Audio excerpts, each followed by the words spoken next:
Chicago Tonight, Black Voices is made possible in part by Fifth Third Bank and by the support of these donors.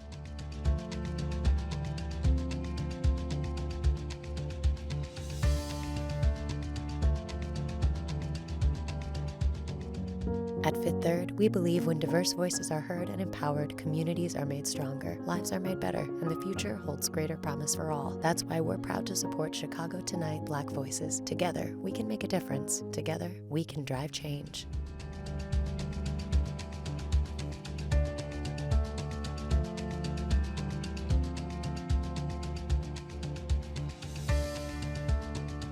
Good evening and welcome to Chicago Tonight Black Voices. I'm Brandis Friedman. Thanks for sharing part of your weekend with us. On the show tonight, an intimate conversation about Chicago's gun violence problem with a Chicago mother whose son was recently killed. $500 a month for a year, no strings attached. Gary, Indiana launches a guaranteed income pilot program. Today, 35% of the black community has zero net worth. And on this week's Last Word, what author Stephen Rogers thinks whites can do to reduce the wealth disparity facing blacks. First off tonight, as journalists, we often work to avoid becoming part of the stories we cover. But sometimes, the story is a part of us. Last month, my friend Sonya Anderson's stepson Miles was shot and killed 2 days before his 19th birthday. Miles usually lived in Northbrook, but was in Austin visiting his father, Sonya's former partner, with whom she shares a 10-year-old son. This week, I sat down with Sonya to talk as friends, as mothers of black sons, and as two people who've spent a lot of time thinking about issues of violence, equity, and the narrative. Me as a journalist, she as a longtime civic and nonprofit leader. I began by asking how Miles first came into her life. I met Miles when he was about 4.5. It's the time I met his father. We started dating, and his father said to me fairly early on in our relationship, I have a son, and if this relationship is going to progress, it's really important that you get to know my son as well. And I have such a clear recollection of the very first time I went to go meet Miles. I was so nervous, like so nervous. And as you know, I mean, I spend a lot of time talking in front of people. I spend a lot of time in front of audiences. I don't think I've ever been as afraid in my life as I was standing in front of the door about to meet Miles for the first time. And I rang the doorbell. He opened the door in that 4.5-year-old precocious kind of way and immediately just started chattering my ear off as if we had known each other for all our lives. And that just kind of sums up who he was, right? He was a people person. He was a person who attended to others and cared for others. He was the consummate big brother. He was an only child for a number of years. And then his mom and stepfather had 2 other children. And then his dad and I had our son. So by the time our son rolled around, he was quite adept at all things big brothery and was just the right combination of playful and a teacher and a protector. He was a good son. He was a good friend. He was a good kid. I was at the funeral, as you know, and I came away with a better sense of who Miles is. You know, hard worker, earning that football scholarship, which, you know, obviously, sadly, he put off a year because of the pandemic. Really entrepreneurial in a funny way that had a lot of us laughing at the funeral. Tell me a little bit about that. Definitely a hard worker. You probably heard a lot of references at the memorial to the fact that he used to be a little husky, we called it at our house. And he became interested in football, totally threw himself into football, and was willing with football, like with everything else, to do whatever it took to get to where he needed to be. So he trained relentlessly, he worked out relentlessly, he threw his whole self into it, and that's exactly who he was. The entrepreneurship piece started, I think, maybe as early as middle school. He had a whole hustle where he would take used gym shoes, sneakers. He would clean them off, he'd gussy them all up, and he would resell them. So apparently there's a whole teen market for resold sneakers that we only learned about because Miles got really, really interested in it. I think one of the things that exemplifies who he is best, and that was mentioned at the services, was that part of his vision for the entrepreneurship was to take care of his family. And in particular, this idea that he was trying to save money to support his father, who has multiple sclerosis, and to try to help his father access a cure or a different level of more rigorous treatment for his MS. So take us back to July 7th. How did the family learn what happened? Yeah, it was Thursday morning, about 3 weeks ago, I guess now. I was here at home. My son was with his dad in Austin. Miles generally lived in Northbrook with his mom and stepfather, but of course, because his dad is in Austin, he would come to visit on a regular basis. And we would always try to organize it so that whenever Miles would be at his dad, my son would be at his dad's also, so that the boys could be together. It was really important to us that they spend a lot of time together. There's a 9-year age difference between the two of them, so we wanted to make sure that they were close and that they had a really strong bond and strong relationship. So they were expecting Miles to arrive sometime the night before. My son got up that morning, noticed that Miles's room was untouched. His bed had not been slept in, looked out of the back window, which overlooks the backyard, and he saw his brother lying in the backyard. He let his dad know that Miles was out in the backyard. It was super early in the morning, and then my son, being the child that he is, decided to go out and see what was going on. He thought Miles was asleep in the backyard because he had just turned 10 a few weeks prior, and that's the sense that he could make of it. Why that would Miles, he think anything else? Why would he think anything else? Miles must be asleep in the backyard. And he went out and he tried to rouse Miles, called his name, shook him. No response, obviously. Eventually noticed the blood, ran back inside, alerted his dad, and then called 911. I have a lot of questions hearing that, right? Just as, you know, a mother of Black sons as well, one of them who shares the same name as your stepson, Miles. One of the first things that I thought about the trauma that Jonah is then going to carry. What are your thoughts on that? And, you know, as a mom and a professional, how are you addressing that? You know, it's interesting. When I think about what's happened, I think about it in kind of 3 buckets. I think about the grief of losing Miles directly, right? And that such a bright, shining light in the world has been extinguished. And that brings me immense sadness. I think about Jonah and the trauma that he experienced actually discovering his brother's body, right? He's had a set of experiences that most of us as adults will never have. And he is newly 10 years old. He is still a child, despite what he might think. He is still a child. So I think about that.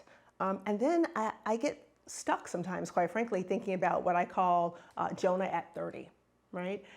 Jonah's not thinking about Jonah at 30 because he's 10, but I'm thinking about Jonah at 30 and, you know, how will this event define his life in some ways? Now, my job is to make sure that it does not do irrevocable harm to Jonah, right? But when I think about what I call the book of Jonah's life, there is now squarely a chapter, right? That is July 2021, the day that his brother was murdered and the day that he discovered his brother's body. So, you know, I'm one of the lucky ones, despite this you know, horrendous thing that's befallen us. I'm one of the lucky ones. I have access, I have resources, I have a network that immediately swooped in. And one of the things that we did right away was reach out to counselors who specialize in working with young people who've experienced grief or trauma. So this happened on a Thursday morning. Friday morning, we were, as a family, sitting on a couch talking to a therapist, and we've continued to see her on a regular basis since then. What are your thoughts on the number of children and adults, really, who experience what Jonah has experienced quite frequently, unfortunately, and their lack of access to mental health care? What needs to be happening in those communities? Obviously, that's not the only solution to Chicago's violence problem, but it's part of it. Yeah, no, absolutely. You know, I am struck by the fact that in this particular case that, you know, Jonah had lived a reasonably happy and, you know, well-loved life up until this particular defining moment. So his before was, you know, for the most part, you know, rainbows and sunny skies. His after, I hope, will be mostly rainbows and sunny skies. But he had this one singular defining moment. But the reality of it is there are young people in the city every single day, right now as we speak, who have a before that has not been full of rainbows and sunny skies, who've experienced trauma, and then that trauma will be succeeded by additional trauma or other challenges. And so if anything, this has really just underscored for me the importance of investing in social and emotional learning, investing in mental health supports, investing in all kinds of ways in which we can support the well-being of young people. Because if this happened to us and it's left such an indelible mark on us, and we have resources, we have ways to address and access the supports that we need, what does this mean for other families, other young people who don't have this access? And as a city, we have to understand that there has to be a better way to support young folks to get through some of these struggles that they encounter every day. Chicago police say they continue to investigate Miles' shooting. To this point, though, no one has been charged. And we'll share a bit more of my conversation with Sonya later on in the program. But first, it's an idea that's grown increasingly popular in recent years: guaranteed or universal basic income payments. A pilot program recently launched in Gary, Indiana, where more than 100 residents have started to receive monthly payments of $500. Chicago Tonight's Quinn Myers has more on how it works and how local officials hope it could be a model for the entire country. Augustine Lewis has lived in Gary, Indiana since 1976, when he moved here to work in the steel mills. I had met some people from Gary that were in the Air Force with me, and they told me about the steel mills and how you could really accumulate money in a fast way legally. And they were right. The steel mill paid well. You could pay your bills and have something left over. Lewis worked at U.S. Steel until the early 2000s when he was laid off. He's now retired and living on a fixed income, just enough to meet expenses and occasionally support his son Austin, who has autism and lives near Indianapolis. My bills come out exactly to what my checks from the Social Security and Veterans Pay is, and I'm able to buy one McDonald's and nothing extra. But starting in May, Lewis received his first of 12 monthly payments of $500 as part of a no-strings-attached guaranteed income pilot program being launched in Gary. My spending habits will change. I'll be able to spend a little bit more, either on groceries or gasoline to go to see Austin when this pandemic eases up. Lewis is one of 125 Gary residents getting the money, chosen by lottery out of around 4,000 applicants who had to show they made less than $35,000 a year, among other criteria. For Gary Mayor Jerome Prince, the public-private pilot is about expanding the safety net for residents straining to make ends meet. We have folks who are existing from payday to payday, and oftentimes they don't have the necessary resources to meet unexpected expenses. And I think that's when things sort of have the potential to cause even larger impediments, or in some instances, very catastrophic situations. The program is being paid for with $500,000 in seed money from the group Mayors for a Guaranteed Income, with the rest coming from private funding. Prince stresses the monthly payments are about compassion, not a government handout. If you were given an additional $6,000 a year is what this amounts to, would you stop working, right? And I think the answer would be a resounding no.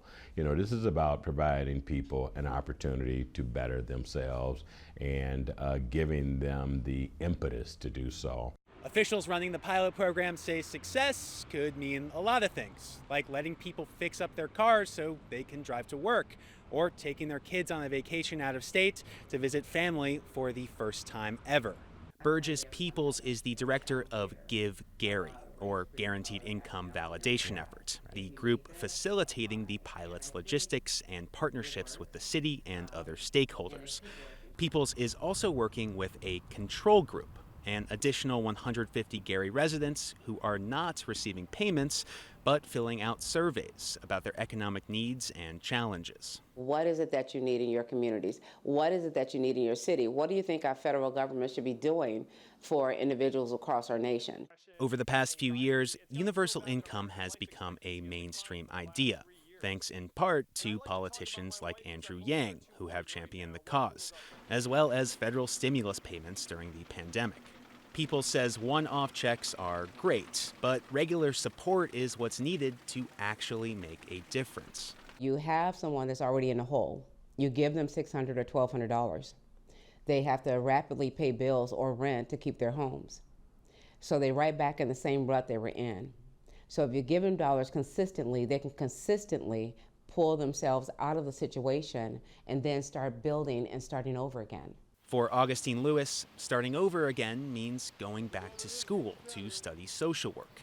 He's hoping to use part of his monthly payments to become a counselor for addicts and their families. I think Gary is going to rise, and I hope to be a part of it once I get into the social work. I expect to one day have a counseling office of my own where people would come to me, and I'd also be able to go out into the field. For Chicago Tonight, I'm Quinn Myers. And there are more details about this program on our website. Returning now to our conversation with my friend Sonya Anderson, whose 18-year-old stepson was shot and killed last month. Sonya is the head of an organization called Thrive Chicago. It describes itself as a collective impact organization working with nonprofits around the city on issues that impact boys and young men of color.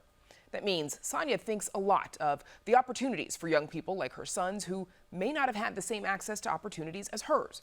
She says the way the narrative around Miles's death changed was striking to watch play out over the course of a week. We discovered his body on a Thursday morning. By that afternoon or evening, it was already in the news cycle. And it simply said something to the effect of 18-year-old man in Austin on the west side murdered, right? And I was struck by that right away, by 18-year-old man, because I mean, legally, I suppose, Miles was also killed on the eve of his 19th birthday. So legally, he is an adult, but not in any way that matters, right? And for those of us who have 18-year-olds in our lives, we know that they are still on a trajectory of growth and development. A couple of days later, as more became known about Miles, the narrative shifted, and the narrative became Northbrook teen murdered while on the west side visiting his family. So he went from being a man to a teen. I associated that with the realization that he lived in Northbrook, and then eventually the narrative became suburban Northbrook all-star football player, brutally murdered on the west side while visiting family. And those things are all factually correct, right? But substantively, they mean something different. They connote a different meaning, and I think it primes us to think about these issues in certain kinds of ways that don't necessarily serve us well, right? It creates, in my mind, this idea that certain things are not supposed to happen to certain people. Yes, agreed. But the inverse of that is that it's okay for certain things to happen to other people. And that's the piece where I really, really have struggled as a professional. In my work at Thrive, we focus on creating pathways that are purposeful, that are meaningful, that are accessible to boys and young men of color. And this narrative change, this narrative around boys and young men of color as all the things that we know, right? As dangerous, as deficient in some way, really misses an opportunity to think about this incredible population that is full of untapped potential, that when supported and channeled in the right way, could be such an asset to our communities, could be such an asset to our city, could be such an asset to the world. Lastly, Sonya, how do you want Miles to be remembered? What do you want people to take away from learning about his story? There's a real piece of me that feels like if this shows us nothing else, it shows us that we're all connected in this story and in this journey together. I'll be really candid and say the outpouring of support to me and my family has been incredible. I mean, folks from every single sector of my life, and I mean every single sector, have reached out with words of encouragement and support. And I think that's because, of course, it was such a horrific act. Of course, people know and care about me. But I also think implicit in this is, for many people, particularly folks who work in the sector that I work in, I just might, I don't know this for a fact, but I have a strong suspicion, I just might be the first person, like the embodiment of the first person they've known personally that something like this has happened to, who's been around their dinner table, who meets them for happy hour, who sits in meetings with them. I am a peer and a colleague, and that brings a proximity to this issue that I think we sometimes have the luxury of intellectualizing, but not necessarily feeling in our hearts and in our souls. And I think for folks who know me, this has really landed in a particular kind of way. The other thing that I keep thinking about is, I've been saying none of us is safe until all of us are safe, right? And I think about the work that I do every single day. As you know a little bit about my background. I have 2 Ivy League degrees, right? I have traveled all over the world. I have worked for some of the most prominent leaders in this country, right? I have devoted my entire life to issues around equity and access, and now specifically to boys and young men of color.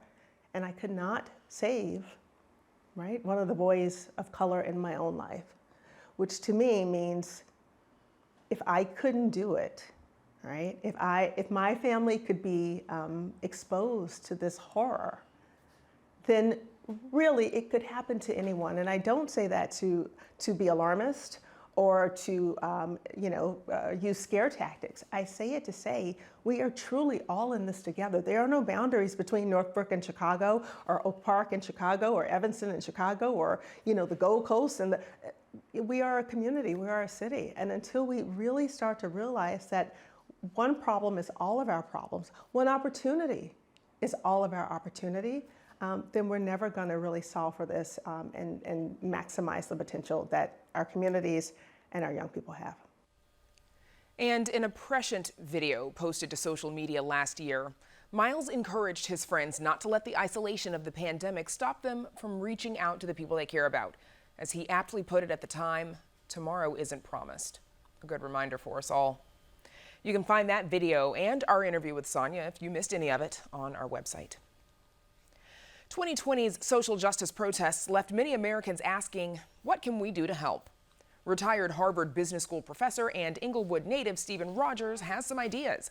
His book, A Letter to My White Friends and Colleagues, What You Can Do Right Now to Help the Black Community, lays out 4 suggestions that he believes anyone can do to help move the country toward racial justice. Here, Rogers gives the last word on what he says America must do to heal the economic legacy of racism. My name is Stephen Rogers, and I was born and raised on the south side of Chicago in the Inglewood community on 61st and Stewart. I'm also a former professor at Harvard Business School. I believe that over 50% of the racial problems between blacks and whites has to deal with the financial wealth disparity between blacks and whites. The average white family has a net worth, assets minus liabilities, of about $170,000 versus $17,000 for the average black family. And that happened not because whites work harder or are the greater, better savers. It happened because our federal government and state governments actually implemented actions that were designed to enrich whites, while at the same time they were designed to impoverish blacks, such that today 35% of the black community has zero net worth. Black people financially are incapable of pulling ourselves out of this circumstances, and the reason is because whites got a 246-year head start. And I believe that until America addresses that wealth disparity, we're going to always have problems between blacks and whites. My book is a call to action for whites to do 4 things: to deposit at least 9.29% of their annual savings in a black-owned bank, because black-owned banks put money into the black community. Over 70% of mortgages given by black-owned banks go to black people, whereas less than 0.5% of mortgages by white-owned banks go to black people. And the 9.29% represents the 9 minutes and 29 seconds that Officer Chauvin had his knee on George Floyd's neck. Number 2 is I recommend that they spend at least 9.29% of their annual budget with black-owned businesses, because black-owned businesses are the largest private employer of black people in the country. Third call to action that I'm asking whites to engage in is to donate money to the historically black colleges and universities, which have produced over 80% of all black judges, 50% of all black lawyers today, 30% of all black engineers, and 100% of all black vice presidents of the United States. My final recommendation is that blacks get the support of whites to support reparations to be given to black Americans who are descendants of enslaved people, to the tune of a check for $153,000, which is the difference between black and white wealth. Black Americans have never received a check of any kind from the federal government for 246 years of enslavement. I believe once we get to the point where we can legitimately begin the healing of what has happened to Black Americans intentionally by the federal government. In my opinion, that doesn't happen until there's actually intentional efforts made to close that wealth gap. And if that is given to Black people, it will change the entire community. You'll see lower violence in the Black community. Health care will improve. It will make America the best version of what it could be. We recorded that in Stephen Rogers' Evanston backyard.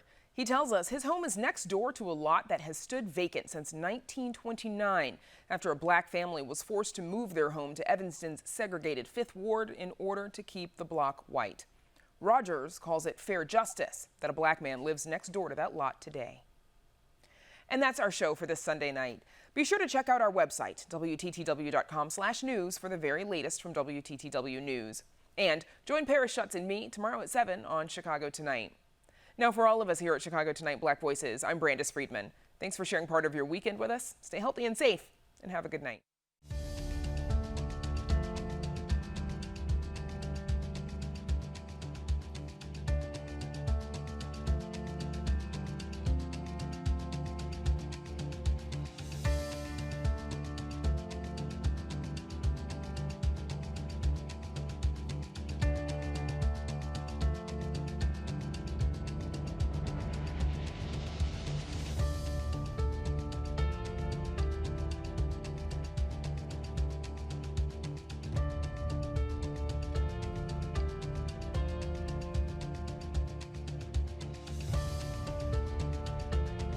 Closed captioning is made possible by Robert A. Clifford and Clifford Law Offices, a Chicago personal injury and wrongful death firm named on the 2021 expertise list of the best personal injury attorneys in Chicago.